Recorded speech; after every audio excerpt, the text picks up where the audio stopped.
일부 5장. 레몽이 사무실로 전화를 했다.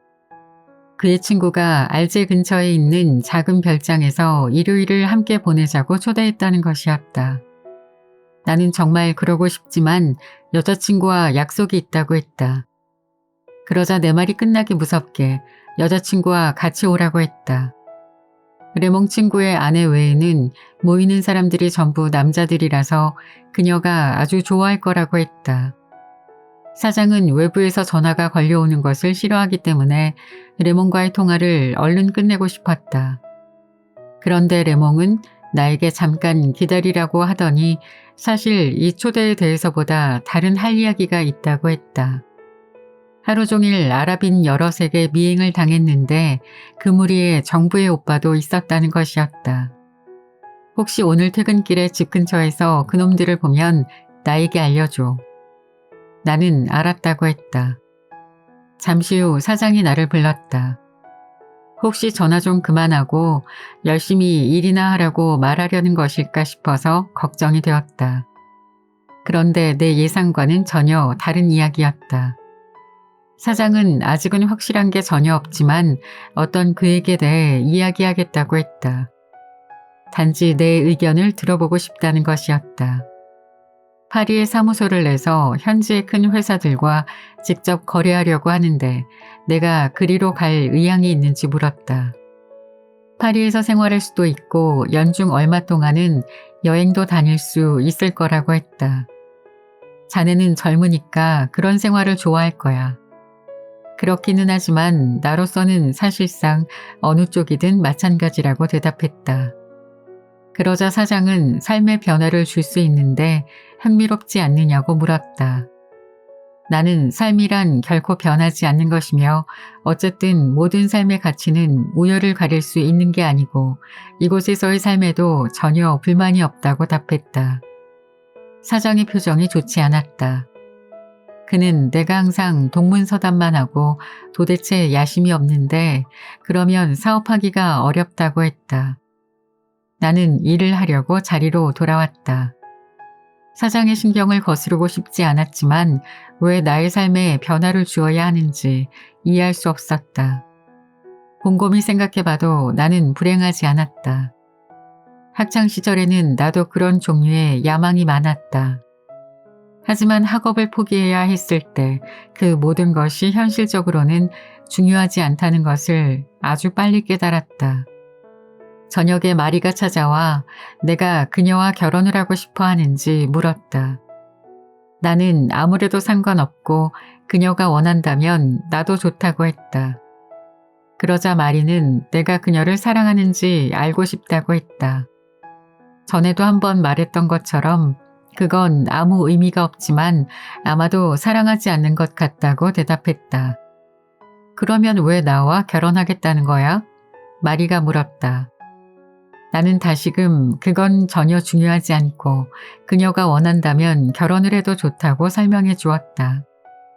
결혼하자고 한 건 말이었고 나는 그 제안을 받아들인 것뿐이었다. 그러자 마리는 결혼이란 중대한 문제라고 지적했다. 나는 그렇지 않아 라고 대답했다. 그녀는 잠깐 말없이 나를 바라보다가 입을 열었다.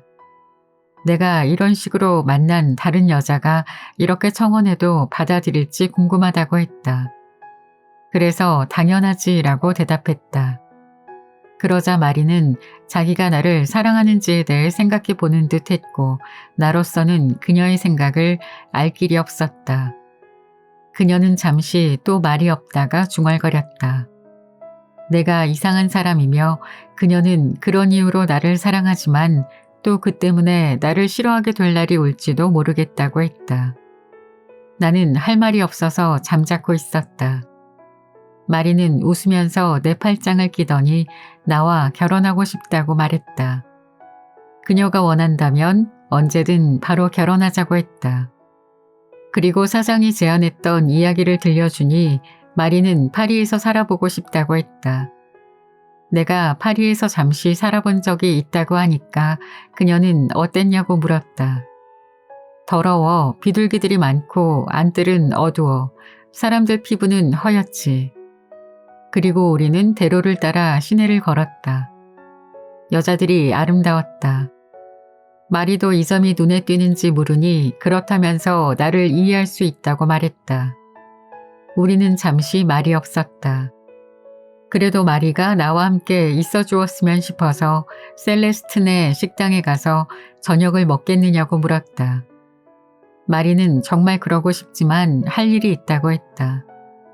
집 근처에 다 와서 그녀에게 잘 가라고 인사했다. 마리가 나를 바라보며 말했다. 내가 할 일이라는 게 뭔지 알고 싶지 않아? 사실 궁금하긴 했지만 물어볼 생각을 안 했는데 마리는 그 점을 꾸짖는 눈치였다. 내가 뭐라고 해야 할지 몰라 하니 마리는 미소를 짓고는 내게 몸을 기대며 입술을 내밀었다. 나는 셀레스틴네 식당에서 저녁을 먹었다. 이제 막 먹기 시작하려는데 키가 작은 이상한 여자가 들어오더니 나에게 합석할 수 있느냐고 물었다. 당연히 그럴 수 있다고 했다. 그녀는 몸짓이 무척 딱딱했는데 얼굴은 사과처럼 작았고 눈빛은 반짝였다. 그녀는 재킷을 벗고 앉아 메뉴판을 열심히 살폈다. 그러고는 셀레스트를 불러 빠르고 정확하게 단번에 주문했다. 오르드부르를 기다리면서 그녀는 가방을 열고 작은 메모지와 연필을 꺼냈다. 그러고는 미리 총액을 계산하고 팁까지 더해 지갑에서 정확한 금액을 꺼내 탁자 앞에 두었다. 그때 오르드부르가 나왔고 그녀는 순식간에 먹어치웠다. 다음 음식을 기다리면서 또 가방에서 파란색 연필과 주간 라디오 프로그램이 실려있는 잡지를 꺼냈다. 그리고 거의 모든 프로그램에 하나하나 정성을 들여 표시를 했다. 잡지가 12쪽 정도 되었기 때문에 식사가 끝날 때까지도 그 작업은 차근차근 계속되었고 내가 식사를 이미 마쳤을 때도 그 정성스러운 작업은 계속되었다. 그리고 자리에서 일어나 이번에도 역시 기계적이고 정확한 동작으로 재킷을 다시 입고 식당을 나갔다. 나는 딱히 할 일도 없고 해서 식당을 나가 그녀를 따라갔다.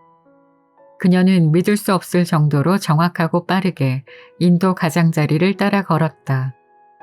옆으로 벗어나지도 뒤를 돌아보지도 않았다. 그러다가 결국 그녀는 시야에서 벗어났고 나는 가던 길로 되돌아왔다. 참 이상한 여자라는 생각이 들었지만 금방 잊어버렸다. 방문 앞에서 살라마노 영감과 마주쳤다. 나는 영감에게 들어오라고 했다. 그는 결국 동물보호소에서도 개를 찾을 수 없었고 이제는 확실히 잃어버린 것 같다고 말했다. 보호소 직원들이 아마도 개가 차에 치였을 거라고 했다는 것이다. 그가 경찰서에 가서 물어보면 정확하게 알 수 있는지 물었더니 늘 있는 일이라 파악할 수 없을 거라고 했단다. 영감에게 다른 개를 키우면 되지 않느냐고 했지만 그는 그 개에 이미 익숙해졌다고 했다. 그건 그의 말이 맞았다. 나는 침대 위에서 앞발을 세우고 앉았고 살라마노 영감은 탁자 앞 의자에 앉았다. 그는 나와 마주 앉아 두 손은 무릎 위에 놓고 있었다. 낡은 펠트 모자를 쓴 채였다. 그리고 누런 수염 아래 입으로는 계속 구시렁거렸다. 그와 그러고 있는 게 나는 불편했지만 할 일도 없었고 잠이 오는 것도 아니었다. 무슨 이야기라도 꺼내야 할 것 같아서 나는 개에 대해 물어보았다. 개는 영감의 아내가 세상을 떠난 후 기르기 시작했다고 했다. 영감은 늦은 나이에 결혼을 했다. 젊을 때는 연극을 하고 싶었다. 군대에 있을 때는 군대 풍자극에서 연기를 하기도 했다는 것이다. 하지만 결국에는 철도국에서 일하게 되었는데 후회하지 않았다. 액수가 적기는 해도 연금을 탈 수 있기 때문이다. 결혼 생활이 행복하지는 않았지만 그는 대체적으로 아내에게 잘 길들여졌다. 아내가 세상을 떠나자 그는 정말 외로웠다. 그래서 동료에게 개 한 마리를 부탁했고 아주 어린 녀석으로 데리고 올 수 있었다. 처음에는 젖병을 물려야 했다.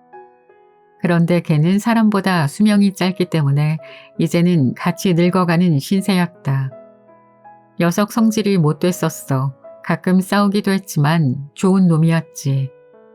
살로마노 영감이 말했다. 좋은 혈통의 개였다고 말하자 살로마노 영감은 흐뭇한 모양이었다. 그 녀석이 병에 걸리기 전에 본 적 없지? 털이 있을 때 정말 아름다웠거든.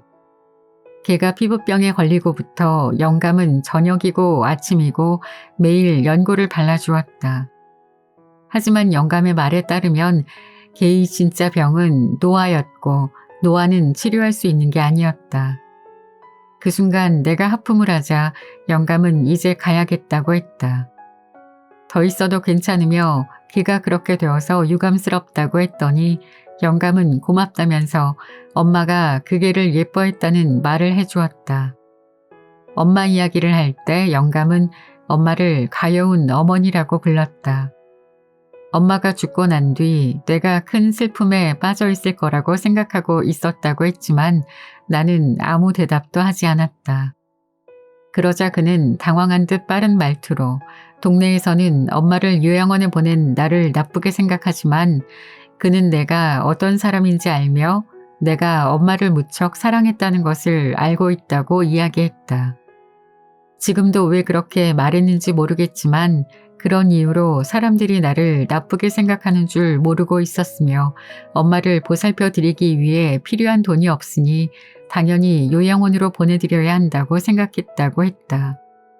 게다가 오래전부터 엄마는 나에게 할 말도 없으셨고 혼자 계시는 걸 지루해 하셨어요.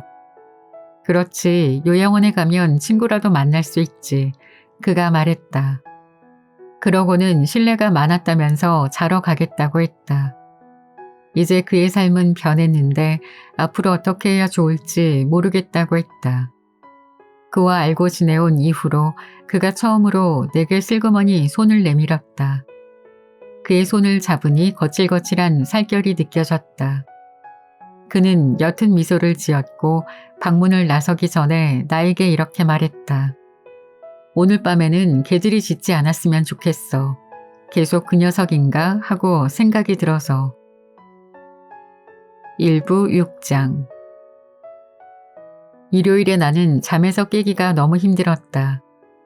마리가 나를 불러대고 마구 흔들어대야 할 정도였다. 우리는 일찍 나가서 해수욕을 하고 싶었기 때문에 아침 식사도 걸렀다. 나는 속이 완전히 비어있는 느낌이 들었고 머리가 조금 아팠다. 담배를 피워도 쓴맛이 났다. 마리는 내가 장내 행렬에 있는 사람의 얼굴을 하고 있다면서 놀려댔다. 마리는 머리를 푼 채 하얀 원피스를 입고 있었다. 예쁘다고 하니까 그녀는 좋아서 웃었다. 내려가는 길에 우리는 레몽의 방문을 두드렸다. 레몽은 곧 내려가겠다고 대답했다. 거리로 나오자 피곤하기도 하고 덧문을 닫아놓고 있었던 탓도 있어서 갑작스레 태양빛과 마주하는 순간 마치 따귀를 맞는 것 같은 느낌이었다. 마리는 너무 좋아서 날뛰었고 날씨가 좋다는 말을 몇 번이고 했다. 나도 기분이 좋아졌고 그제야 시장기가 돌았다. 내가 마리에게 배가 고프다고 하니까 그녀는 우리 둘의 수영복과 수건만 들어있는 방수 가방을 열어보였다. 기다리는 수밖에 없었다. 곧 레몽이 방문을 닫는 소리가 들렸다. 그는 파란 바지에 소매가 짧은 하얀 셔츠를 입고 있었다. 그런데 밀짚모자까지 쓴 모습에 마리가 웃음을 터뜨렸다. 레몽의 새하얀 팔뚝 위로 검은 털이 나 있었다. 그 모습이 조금 불쾌하게 느껴졌다. 레몽은 휘파람을 불며 내려왔고 무척 즐거워 보였다. 친구 잘 잤어? 그가 내게 먼저 인사를 건넨 다음 마리를 마드모아젤이라고 불렀다. 전날 레몽과 나는 경찰서에 갔고 나는 그 여자가 레몽을 가지고 놀았다고 증언했다. 레몽은 경고 처분을 받고 나올 수 있었다. 내 진술은 별 무리 없이 받아들여졌다. 문 앞에서 그 이야기를 나누고 난 뒤 우리는 버스를 타고 가기로 했다. 해변은 그리 멀지 않았지만 버스를 타면 더 빨리 갈 수 있기 때문이다. 레몽은 우리가 일찍 도착하면 그의 친구가 좋아할 거라고 생각했다. 이제 막 길을 떠나려는데 레몽이 눈짓으로 길 건너를 보라고 했다. 한 무리의 아랍인들이 담배가게 진열장에 기대어 서 있었다. 조용히 우리를 쳐다보았지만 그들 눈에는 우리가 돌이나 죽은 나무에 지나지 않는다는 태도였다. 레몽은 왼쪽에서 두 번째 놈이 그 녀석이라고 말했는데 걱정스러운 듯 했다. 하지만 이미 끝난 이야기라고 덧붙였다. 도대체 무슨 영문인지 통 알 수 없었던 마리는 우리에게 무슨 일이냐고 물었다.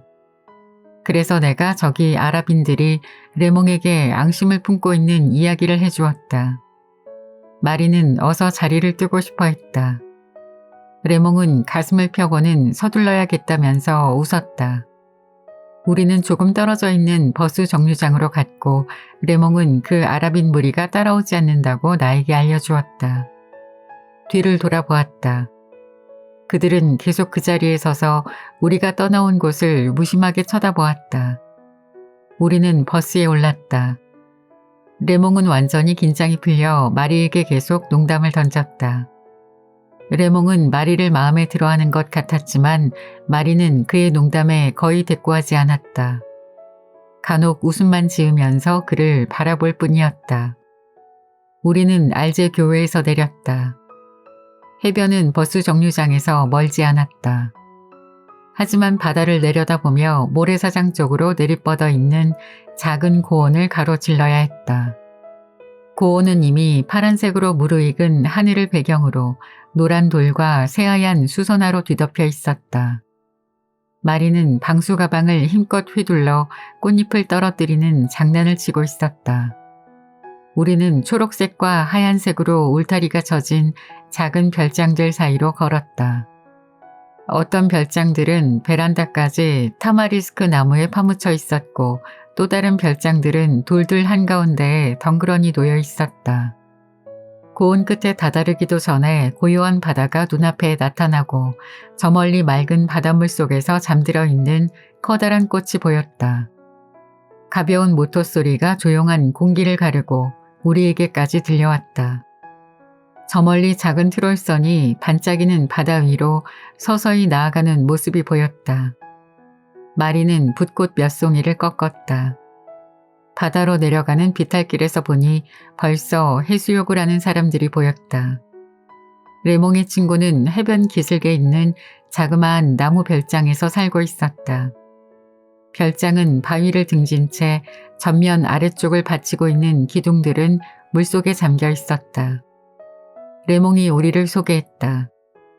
레몽 친구의 이름은 마송이었다.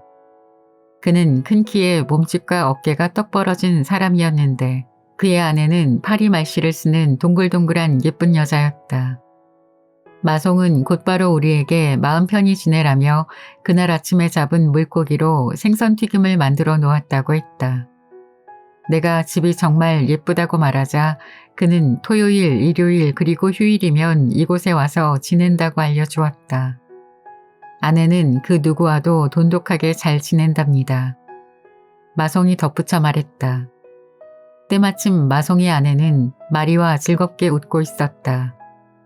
내가 결혼에 대해 진지하게 생각했던 게 아마 그때가 처음이었던 것 같다. 마송은 수영을 하러 가고 싶어 했지만 그의 아내와 레몽은 싫다고 했다.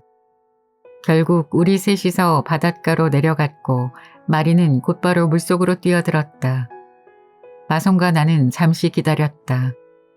마송은 말이 느린 편이었는데 말끝마다 덧붙이자면 이라는 말을 하는 것이 습관이었다.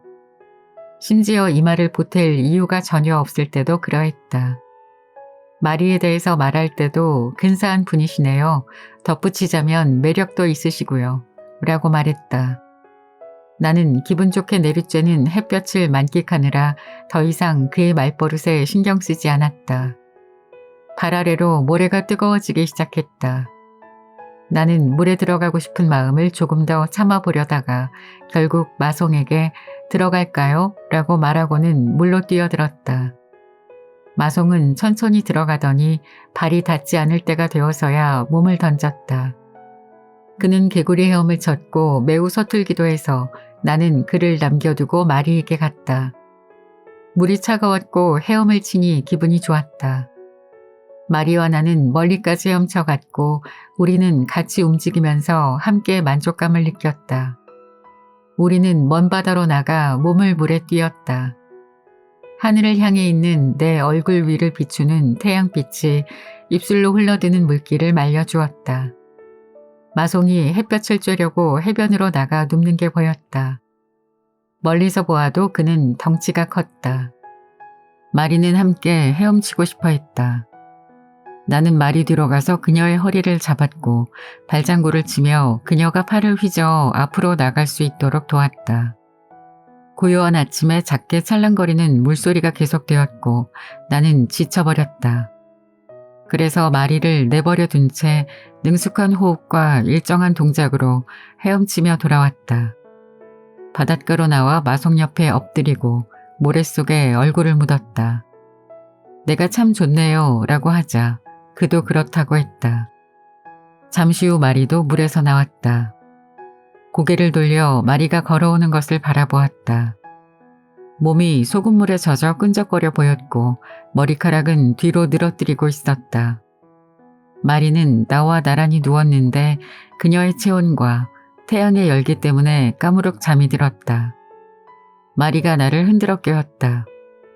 마송은 집으로 돌아갔고 점심을 먹어야 할 시간이라는 것이었다. 나는 배가 고프던 참이었기 때문에 얼른 일어났다. 그런데 마리는 내가 아침부터 한 번도 키스를 해주지 않았다고 말했다. 사실이기도 했고 나도 하고 싶었다. 물속으로 들어가자. 마리가 말했다. 우리는 달려가 바로 잔잔한 파도 속으로 뛰어들었다. 몇 번 팔을 저어 헤엄쳐 간 뒤 마리가 나에게 달라붙었다. 그녀의 다리가 내 다리를 휘감는 것이 느껴졌고 나는 그녀에게서 정욕을 느꼈다. 우리 둘이 다시 돌아오는데 마송은 벌써부터 우리를 부르고 있었다. 내가 너무 배고프다고 하니 마송은 뜬금없이 그의 아내에게 내가 마음에 든다고 말했다. 빵은 맛있었다. 내 몫으로 담긴 생선도 허겁지겁 먹었다. 뒤이어 고기와 감자튀김이 나왔다. 모두들 말도 없이 식사를 했다. 마송은 와인을 계속 들이켰고 나에게도 자꾸 따라주었다. 커피가 나왔을 때 나는 머리가 무거웠고 담배를 많이 피웠다. 마송과 레몽 그리고 나 우리 셋은 8월에 함께 비용을 부담해 해변에서 함께 지내는 것에 대해 이야기를 나누었다. 마리가 갑자기 말했다. 지금 몇 시인지 아세요? 11시 반이에요. 우리는 모두 놀랐지만 마송은 매우 일찍 식사를 했지만 배고플 때가 결국 식사 시간이니까 별로 이상한 것은 없다고 말했다. 이유는 잘 모르겠지만 마리가 웃음을 터뜨렸다. 와인을 너무 마신 탓인 것 같았다. 마송이 나에게 함께 바닷가로 나가 산책하지 않겠느냐고 물었다. 아내는 점심을 먹고 나면 항상 낮잠을 자요.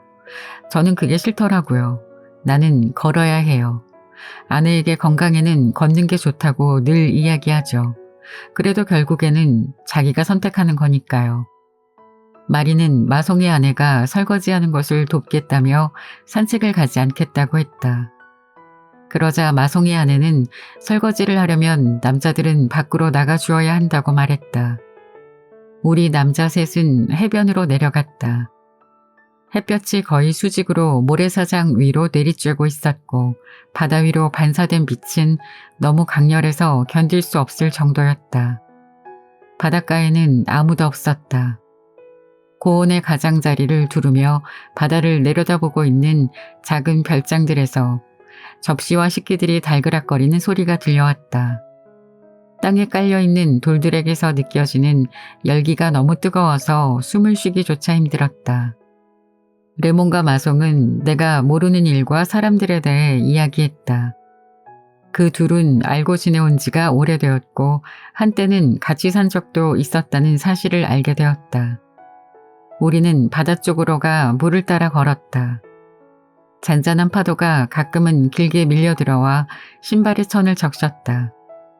머리 위로 바로 비추고 있는 햇볕 때문에 나는 거의 졸다시피 했기 때문에 무슨 생각을 할 겨를도 없었다. 그 순간 레몽이 마송에게 무엇인가를 이야기했는데 나는 알아듣지 못했다. 그런데 바로 그때 바닷가 저 멀리에서 파란색 작업복을 입은 두 아랍인이 우리 쪽으로 다가오고 있는 모습이 보였다. 내가 레몽을 쳐다보자 그가 말했다. 그놈이야. 우리는 계속 걸어갔다. 마송은 그들이 어떻게 여기까지 따라올 수 있었을까 물었다. 아마 우리가 비치용 가방을 들고 가는 모습을 본 것이라고 생각했지만 아무 말도 하지 않았다. 아랍인들의 걸음은 느렸지만 이미 많이 다가와 있었다. 우리는 걷는 속도를 유지했다.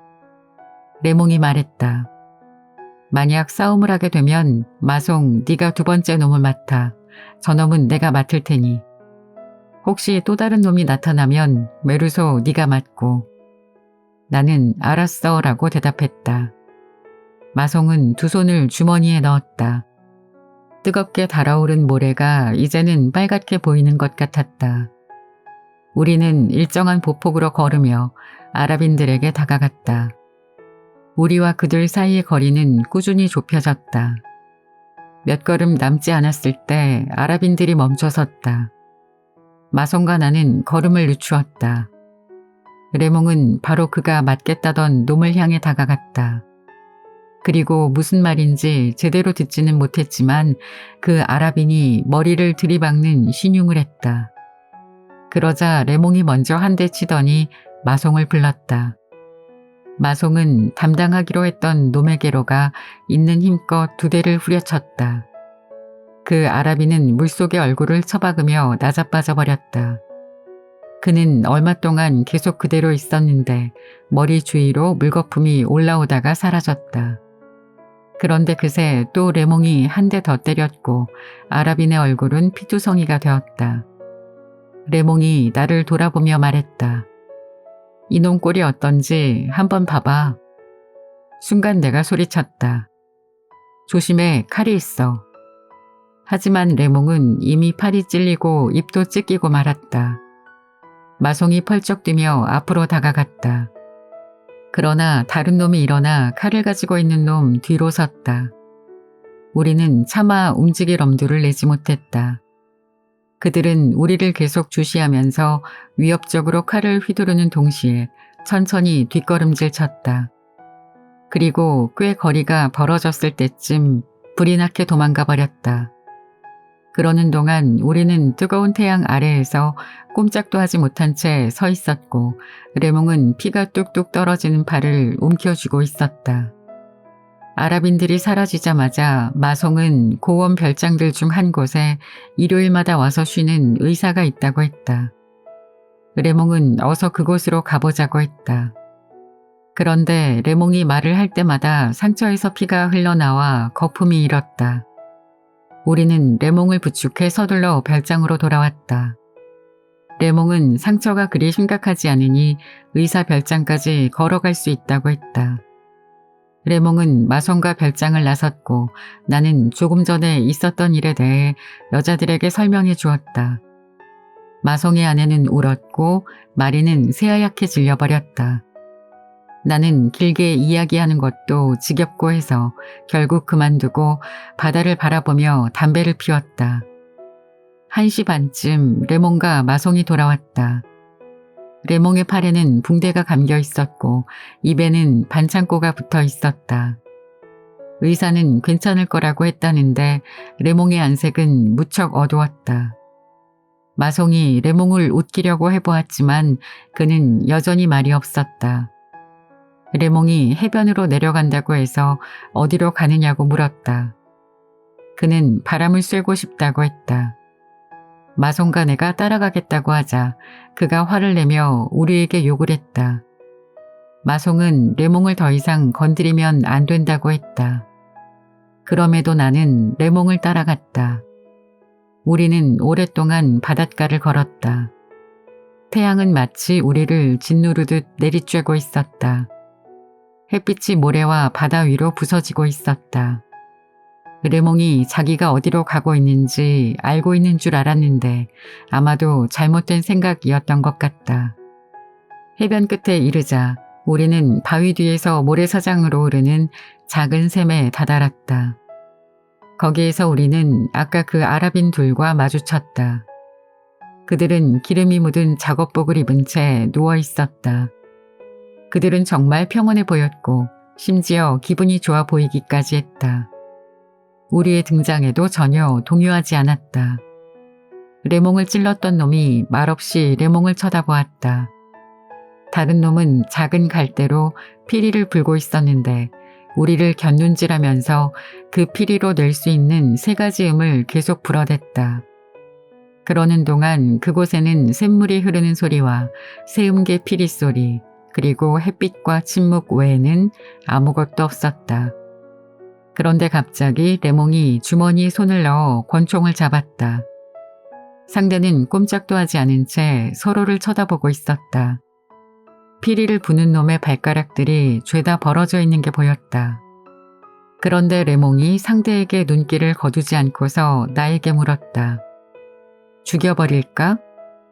혹시 그러지 말라고 하면 레몽이 분에 못 이겨 방아쇠를 당길 것만 같았다. 그래서 저놈이 아무런 말도 안 했는데 이렇게 써버리면 비겁하잖아. 라고 말했다. 또다시 침묵과 열기 속에서 물소리와 피리 소리만 들려왔다. 그럼 내가 먼저 저놈에게 욕을 해야겠어. 놈이 대꾸를 하면 그때 써버리는 거야. 레몽이 말했다. 그래, 그런데 저놈이 칼을 뽑지 않으면 너도 쏠 수 없어. 레몽은 조금 열이 오르기 시작했다. 두 놈은 레몽의 움직임을 살피고 있었고 피리 소리는 계속되고 있었다. 아니야, 사나이라면 1대1로 맞서야 해. 총은 이리 줘. 혹시 다른 놈이 끼어들려고 하거나 칼을 뽑으면 내가 쏴버릴게. 레몽이 나에게 권총을 넘기려는데 총 위로 햇빛이 미끄러지듯 반짝거렸다. 우리는 주위 모든 것이 우리를 가두고 있는 것처럼 꼼짝도 하지 않고 가만히 있었다. 우리는 눈을 피하지도 않은 채 서로 노려보고 있었고 바다와 모래 그리고 태양 사이에서 피리 소리, 물소리만 들리는 가운데 이곳의 모든 것은 중지 상태였다. 그 순간 나는 총을 쏠 수도 쏘지 않을 수도 있겠다고 생각했다. 그런데 갑자기 아랍인들이 뒷걸음질 치며 바위 뒤로 도망가 버렸다. 그래서 레몽과 나는 우리가 왔던 길로 다시 돌아왔다. 레몽은 기분이 좋아진 것 같았고 집으로 돌아갈 때 탈 버스에 대해 이야기했다. 나는 레몽과 함께 별장까지 갔다. 레몽이 나무 계단을 올라가는 동안 나는 첫 계단 앞에 서 있었다. 햇볕 때문에 머리가 울리는 것처럼 어지러웠고 이 계단을 올라가 또다시 여자들과 말을 섞어야 한다고 생각하니 힘이 빠졌기 때문이었다. 그런데 얼마나 더웠던지 눈부시게 내리쬐는 햇볕 아래에서 가만히 서 있는 것마저도 곤욕스러운 일이었다. 계속 첫 번째 계단에 서 있거나 별장으로 올라가거나 별로 다를 게 없었다. 잠시 후 나는 바닷가 쪽으로 다시 돌아가 걷기 시작했다. 해변은 여전히 붉게 달아올라 있었다. 모래사장 위로 바다의 잔물결들이 가쁜 숨을 헐떡이며 몰아쉬었다. 바위 쪽으로 천천히 걸어가다 보니 뜨거운 태양 때문에 이마가 부풀어 오르는 것 같았다. 이곳의 모든 열기가 나를 내리눌러 나의 걸음을 방해했다. 얼굴 위로 무더운 바람이 느껴질 때마다 나는 이를 악물고 바지 주머니 속에서 주먹을 움켜쥐면서 태양과 태양이 품어내는 나로서는 도저히 이해할 수 없는 취기에 맞서 온 힘을 다해 버티었다. 모래나 하얀 조개 껍데기, 유리 조각에서 빛이 칼날처럼 반짝일 때마다 턱에서 경련이 일고는 했다. 나는 오랫동안 걸었다. 저 멀리 태양빛과 바다의 먼지 같은 수증기들이 만들어낸 눈부신 광채에 둘러싸여 있는 거무스레한 바위 덩어리가 조그맣게 보였다. 바위 뒤에 있던 시원한 샘물이 생각났다. 나는 속삭이듯 흐르던 샘물 소리를 다시 듣고 싶었고 태양을 피하고 싶었으며 뜨거운 태양 아래에서의 고생과 여자의 울음소리에서도 벗어나고 싶었다. 그런데 조금 더 가까이 다가서는데 레몬과 싸웠던 그놈이 다시 돌아와 있는 것을 보았다. 그는 혼자였다. 몸통은 햇볕에 그대로 두고 얼굴만 바위 그늘 안으로 넣은 채 두 손을 목 뒤로 개고 누워 있었다. 열기 때문에 파란 작업복에서 김이 올라왔다. 나로서는 조금 놀라운 상황이었다. 사건은 이미 끝났고 생각하지도 못한 채 그곳으로 다시 간 것이었기 때문이다. 그는 나를 발견하자 몸을 조금 일으켰고 주머니에 손을 넣었다. 나도 자연스레 옷옷에 들어있던 레몽의 권총을 움켜쥐었다. 그는 다시 몸을 누였지만 손은 계속 주머니에 넣고 있었다. 나와 그는 10m 정도로 꽤 멀리 떨어져 있었다. 그가 가끔씩 반쯤 감은 눈꺼풀 사이로 내 쪽으로 눈길을 돌리는 게 느껴졌다. 그러나 대개는 그의 모습이 타오르는 대기 속에서 눈앞에 아른거렸다. 파도 소리가 정오 때보다 느리고 길어졌다. 태양은 여전했고 여기에도 햇빛이 계속 들이우고 있었다. 날이 저물 기미도 보이지 않고 들끓는 용광로 속에 닻을 내린 지도 벌써 2시간째였다. 수평선 위로 조그만 증기선이 지나갔다.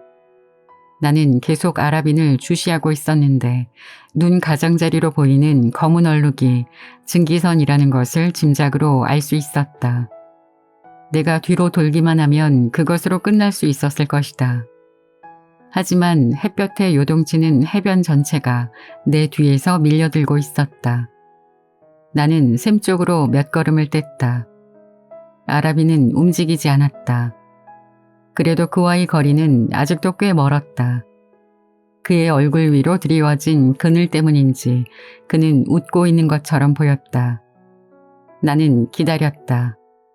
뜨거운 태양열에 볼이 타들어가는 것 같았고 땀방울이 흘러내려 눈썹이로 맺히는 게 느껴졌다. 엄마의 장례를 치르던 그날의 태양과 같았다. 특히 그때처럼 머리가 아팠고 모든 혈관들이 피부 밑에서 동시에 고동쳤다.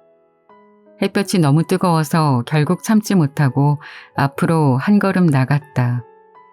그렇게 하는 게 바보 같은 짓이고 그렇게 한 발짝 떼본다 한들 태양을 피할 수 없다는 것을 알고 있었다.